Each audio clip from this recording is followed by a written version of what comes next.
The office was a cavern of silence, pierced only by the low, steady hum of the fluorescent lights hanging overhead. Jenna moved carefully through the rows of empty desks, her footsteps muffled against the cold, worn carpet. It was well past midnight, and the world outside seemed to have slipped into a deep, unforgiving sleep. But here, inside these walls, the night was far from peaceful. She rubbed her arms, the chill in the air more than just the building's failing heat.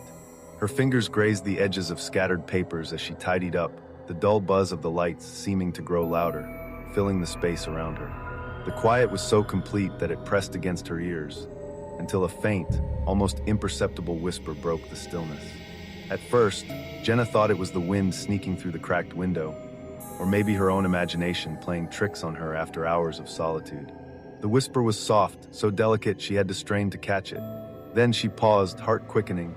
It wasn't just a whisper, it was a voice, calling her name, quietly, urgently. Jenna, her breath caught in her throat. She scanned the room, eyes darting from shadow to shadow, but the empty desks stared back at her like ghostly sentinels. No one else was here. She told herself it was a prank, maybe a coworker hiding somewhere, waiting to jump out and startle her. But as she moved from cubicle to cubicle, her voice searching the empty halls, there was no reply. No laughter, no footsteps. The whispers grew louder, twisting through the air like tendrils of cold mist, circling her with words only half heard. Yet, whenever she turned to look, the space was vacant. No sign of anyone or anything, just the flickering shadows cast by the unsteady fluorescent bulbs. Jenna's pulse hammered in her ears as the unsettling feeling settled in. She was not alone. But whatever was with her, it wasn't something she could see. The whispers no longer lingered at the edge of Jenna's hearing. They spilled into the silence, thick and heavy, curling around her like smoke. They slithered down the empty hallways and brushed past the cold walls, growing louder with every passing moment. The gentle, almost hesitant voice that had called her name before was now a chorus. Multiple whispers overlapping, whispering not just her name, but words she couldn't quite understand. The air itself seemed to pulse with the sound, and then came the footsteps. Soft, distant, echoing hollowly down the tiled corridors. Jenna froze, every nerve screaming. Her breath hitched, sharp and shallow. The footsteps stopped.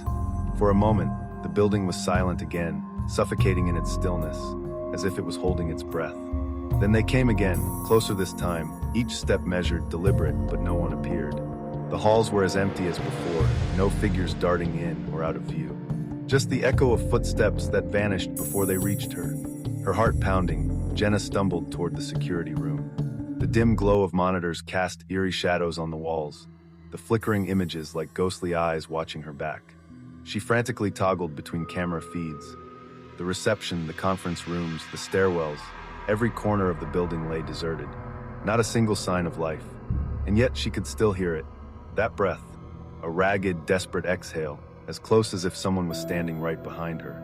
Jenna spun around with a strangled cry, eyes wild, but the space was empty.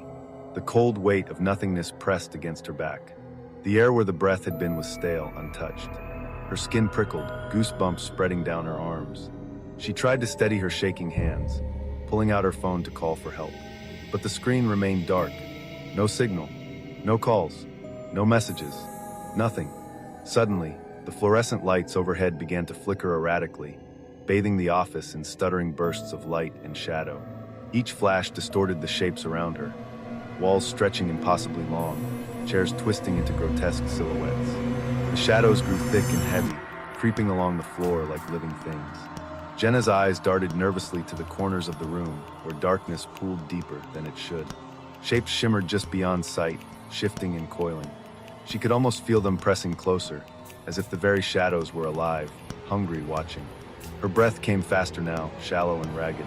Every instinct screamed at her to run, to escape the creeping dread that filled the air.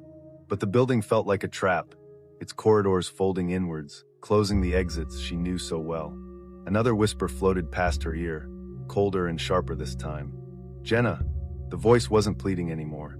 It was demanding. Frozen in place, Jenna's vision blurred with tears as panic welled up inside her. The silence shattered with a sudden, piercing screech, a high, agonized wail that echoed through the empty halls, shaking the walls. She stumbled back toward the door, only to find it slammed shut, locking tight with a chilling finality. The flickering lights dimmed to near darkness, leaving her surrounded by oppressive blackness and the unrelenting whispers that promised she wasn't alone. Not really. Jenna's eyes darted wildly, scanning the dim corners of the office where the flickering lights barely reached. That's when she saw it, something moving in the shadows. Not the usual play of light or a trick of her tired mind, but a shape, dark and shifting, independent of any light source. It slithered just beyond her peripheral vision, a black smear that seemed to breathe with a life of its own. Her heart slammed against her ribs as a cold dread rooted her to the spot. The whispering voices turned into silent screams inside her head, and every instinct screamed at her to run. But the figure, no, the thing, moved closer, gliding without sound, bending the darkness around it like a cloak. Panic surged like a flood, and Jenna sprinted toward the storage room. The door was cold and unforgiving as she slammed it shut behind her, fumbling for the lock. Her hands shook uncontrollably, the key rattling against the metal as she secured herself inside. The faint hum of the building seemed miles away now, replaced by an oppressive silence. But silence was a lie. From somewhere just beyond the thin walls, the shadows stirred. Soft, deliberate movements, like something pacing or watching. Jenna pressed herself against the cold wall, eyes wide in the dim emergency light. Her breath came in ragged gasps, each inhale colder than the last. Then a slow creak echoed through the room, wood shifting, or maybe something else entirely. The air thickened, heavy and suffocating. Outside the storage door, the shadows seemed to writhe, stretching longer and darker, pooling into shapes too vague to describe but too menacing to ignore. Jenna's fingers curled into fists as the tension crushed her chest. She knew she couldn't stay hidden forever, but for now she waited. Every second stretched endlessly, filled with the terrible promise of what lurked just beyond the walls, watching, waiting. When the morning shift workers finally arrived, they found Jenna trembling in the storage room. Her eyes wild, her voice trembling as she recounted the horrors she had faced. The whispers, the footsteps, the breath behind her, the flickering shadows that moved of their own accord. But the real terror revealed itself in the security footage. The video showed the entire night, every corridor, and every room Jenna had walked through. It revealed one impossible truth: the building was utterly empty. Not a single other person stepped foot inside during her shift. Jenna had truly been alone. And yet, in every frame where Jenna appeared, a dark, formless shadow loomed silently behind her. Never moving, never making a sound, but always there. Watching. No one could explain it. No one wanted to believe it. The shadow never stepped forward. It never made a noise. But the moment Jenna turned around, it was gone, vanishing into the empty air, as if it was never there at all. Whatever haunted those halls didn't need to be seen to be terrifying. It was always watching, always waiting. The office was swallowed by darkness as the night deepened. James sat alone at his desk, the glow from his computer screen the only light cutting through the thick silence. Outside, the city's pulse had slowed to a distant heartbeat, but inside the sterile tech company, time felt frozen, stretched thin by the weight of isolation. The hum of machines and the faint flicker of monitors were the only companions for this graveyard shift. Hours of coding had turned his eyes heavy and his thoughts sluggish. The walls, lined with glass and metal, felt like they were closing in, an invisible pressure squeezing the air from the room. James rubbed his temples, trying to shake off the exhaustion, and reached for his coffee cup, now cold and bitter. Then faintly he heard it, the gentle tapping of keys. At first, he thought it was his own fingers dancing clumsily over the keyboard. But as he looked up, the tapping continued, soft, deliberate, and coming from his computer itself. The keys clicked in a slow, steady rhythm. A glitch, he told himself, a software hiccup. Probably a stuck key, or an errant program running in the background. James sighed and turned back to his screen, forcing his mind to focus. But the tapping persisted, unnerving in its mechanical precision. The oppressive silence of the empty office pressed in around him, and for a moment, a cold shiver traced his spine. Yet, he told himself it was nothing. Just a glitch. Just the night playing tricks.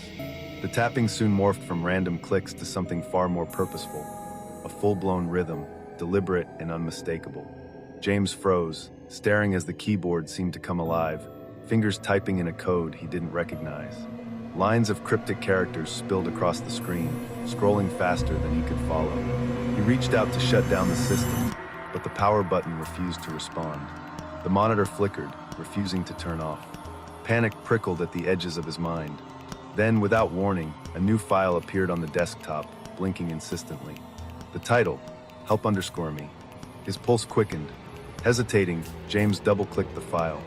The screen filled with a message typed out in jagged letters. Look behind you. A cold wave washed over him. James slowly turned his head, heart hammering in his chest, but the office remained bathed in shadows. Nothing stirred. The room was empty. The silence was suffocating.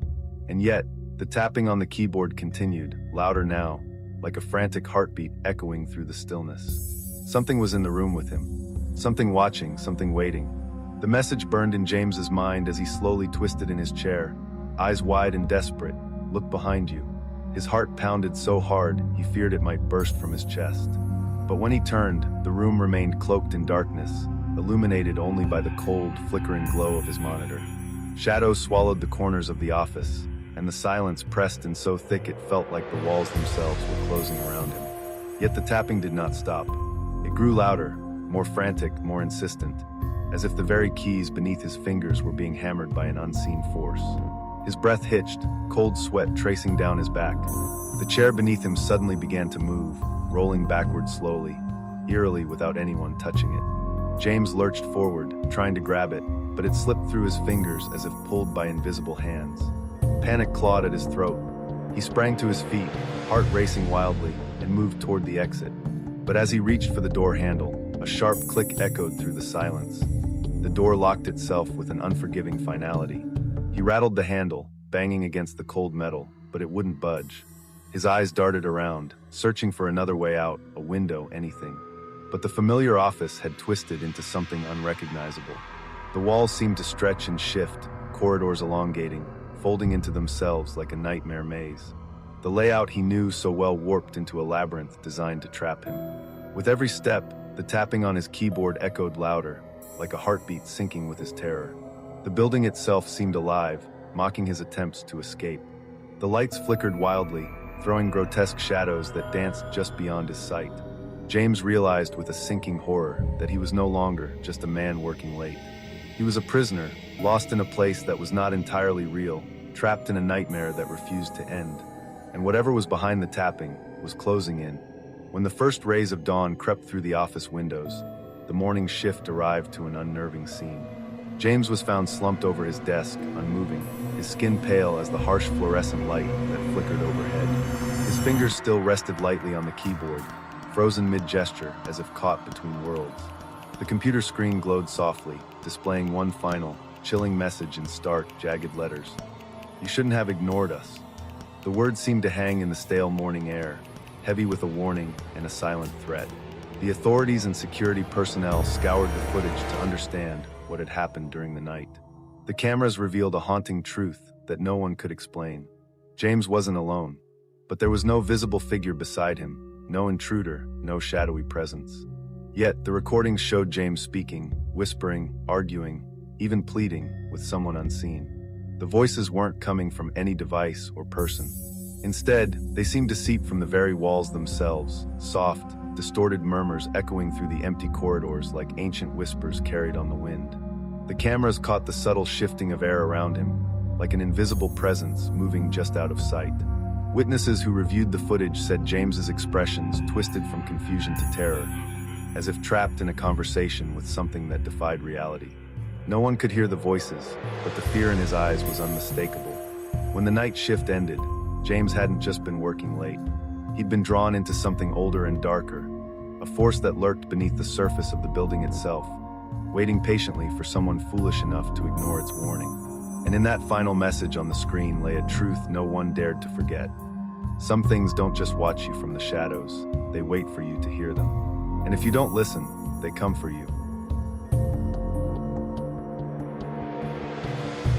The old office building stood like a forgotten relic against the night sky, its windows dark and hollow like vacant eyes staring into the abyss. Nathan pulled his coat tighter around himself as he pushed open the heavy glass doors, the faint scent of dust and something far older curling in the stale air. The faded linoleum floors creaked beneath his boots as he stepped inside, the echoes swallowing his footsteps like whispers lost in time. This building had a reputation. Whispered rumors passed down among employees about strange noises, unexplained shadows, and an unease that settled deep into the bones of anyone who worked the late shift. But Nathan wasn't one to believe in ghost stories. Haunted or not, this was just another job, another night spent staring at screens and shuffling papers until dawn. He made his way to his office on the 3rd floor, the fluorescent lights above flickering briefly as he settled in. The quick stutter of light was almost imperceptible, like the flutter of a dying heartbeat. Nathan shrugged it off. Old buildings had old wiring, after all, nothing more than a minor power glitch. The quiet was thick, heavy like a blanket pressed too tightly. Only a few other night workers dotted the floors above and below, but their presence was barely felt. The stillness seemed to cling to Nathan, pressing in through the cracked windows and settling in the corners of the room. He flicked on his desk lamp, the warm glow cutting through the shadows. Yet even as the light spread, the darkness seemed to hold its breath, waiting. Nathan sat down, drawing his chair closer to the desk. The silence was almost comforting at first, but beneath it lay something else, a tension, a feeling that he was no longer alone, that something unseen watched from the edges of his vision. For now, the flickering light was just a flicker, but Nathan couldn't shake the creeping sensation that the night was far from over, and that the building's secrets were just beginning to stir. The flickering of the lights, once a brief annoyance, now pulsed with a frantic urgency. The fluorescent bulbs overhead buzzed and sparked, casting erratic shadows that danced and twisted across the cracked walls. A faint electrical crackle hummed through the air, a sharp, static-laced sound that gnawed at the edges of Nathan's nerves. It was as if the very wiring in the building was alive, thrumming with some restless, malevolent energy. The silence fractured by distant creaks and groans, the building settling, or something far more sinister shifting within its bones. The heavy metal doors along the hallway moaned open and shut with a slow, deliberate rhythm, as though pushed by invisible hands. Then came the laughter, faint, echoing, playful yet twisted. It floated on the stale air, slipping through the vents and wrapping around Nathan like a cold, mocking embrace. Every instinct screamed at him to leave, but curiosity rooted him to the spot. He forced himself to stand, his footsteps tentative and uneven as he began to move through the darkened floor. Each step was swallowed by the thick silence, broken only by the irregular flicker of dying lights. The deeper he ventured, the more oppressive the atmosphere became, as if the shadows themselves were watching, waiting. Descending the stairs to the basement, Nathan felt the temperature drop sharply. The darkness here was different, thicker, heavier, swallowing the faint beam of his flashlight. The hum of electricity faded into silence, replaced by a heavy stillness that pressed down on his chest. His breath came shallow and quick. Then, from the edges of his vision, shapes began to emerge, shadowy figures flickering in and out of sight. They moved with unnatural grace, gliding through the darkness like smoke, their forms indistinct but undeniably human. Faces blurred and twisted, features shifting like smoke caught in a cold wind. The laughter grew louder, more frenzied, echoing off the concrete walls as the shadows circled Nathan, closing in with slow, deliberate intent. The cold fingers of dread wrapped around him, and he realized he was no longer alone in the darkness. Something ancient and hungry had been waiting for him all along. The shadows thickened around Nathan like a living fog, swirling and curling with unnatural purpose. Their edges blurred and wavered as if caught between worlds, neither fully here nor gone. From their depths came whispers, soft, urgent, and maddeningly unintelligible. The voices wove together in a dissonant chorus, speaking in languages long lost to time, their meaning buried beneath layers of darkness and dread. It was a sound that burrowed into the mind, scraping at sanity with invisible claws. Nathan's breath hitched, his heart pounding in his chest as the figures closed in. Their faces began to twist and contort, melting from vague shadows into grotesque visages that seemed ripped from nightmares. Eyes sunken and hollow, mouths stretched in silent screams, and features warped as if reflecting some unspeakable torment. They leaned closer, their twisted expressions filled with a hunger that pierced the cold air. Desperation surged through Nathan as he turned to flee, but the basement door slammed shut with a bone-jarring thud. He lunged toward it, pounding on the cold metal, but the door wouldn't budge. It was jammed, locked by some invisible force. Panic clawed at his throat, thick and suffocating. He stumbled back into the darkness, the shadowy figures closing the circle around him. The walls seemed to pulse with a life of their own, the cold seeping into his bones as the whispers rose in intensity. They spoke faster now, their voices overlapping in a cacophony of forgotten curses and broken prayers. Nathan's vision blurred, every instinct screaming that he was trapped, caught in a nightmare with no escape. The shadows pressed closer, their twisted faces mere inches from his own, and the last shred of hope drained from his eyes. In that suffocating darkness, surrounded by things no human was meant to see, Nathan was lost. When the morning shift arrived, the office was eerily pristine. Every desk untouched, every paper in place, as if the night had passed without incident. The only sign that something was wrong was the relentless flickering of the overhead lights, casting long, jittery shadows that danced across the walls like restless spirits refusing to settle. The janitor, an old man with eyes that seemed to have seen too much, shook his head when asked about Nathan. "He vanished," he said quietly, voice heavy with unspoken fear. "Gone without a trace. Never seen him leave. Some say the building took him." Curious, the staff reviewed the security footage, hoping for answers that would ease their growing dread. The grainy video showed Nathan walking purposefully toward the basement entrance, pausing as if drawn by some unseen force. His eyes locked on the dark stairwell below, vacant and unfathomable. Then, in an instant, a sudden flash of blinding light, so bright it momentarily overwhelmed the cameras. When it faded, Nathan was gone. No footsteps retreating, no hurried escapes, just an empty stairwell swallowing the silence. The building returned to its usual quiet after that, but something lingered, an unseen presence in the flickering lights, a breath on the back of anyone who dared to work late. Nathan's disappearance became a whispered warning, a dark secret shared among the few who knew the truth. And somewhere, in the depths below, the shadows wait, waiting for the next soul to wander too far into the darkness. As the shadows settle and the first light of day creeps through the windows, remember this: night shifts are not just about working late. They're about facing the unknown when the world sleeps. When you're alone in those silent halls, surrounded by flickering lights and whispering shadows, the question isn't whether you're truly alone. It's whether whatever's watching is patient enough to wait. What would you do if you found yourself trapped in a place like this? Would you run as fast as your legs could carry you, or would you stay and face the darkness? Let me know your thoughts down in the comments. Have you ever experienced something you can't explain during a night shift? Share your story, because sometimes the scariest tales are the ones that are real. Don't forget to like, subscribe, and hit the bell icon so you never miss a chance to step into the shadows with us. Until next time, keep your lights on and watch your back.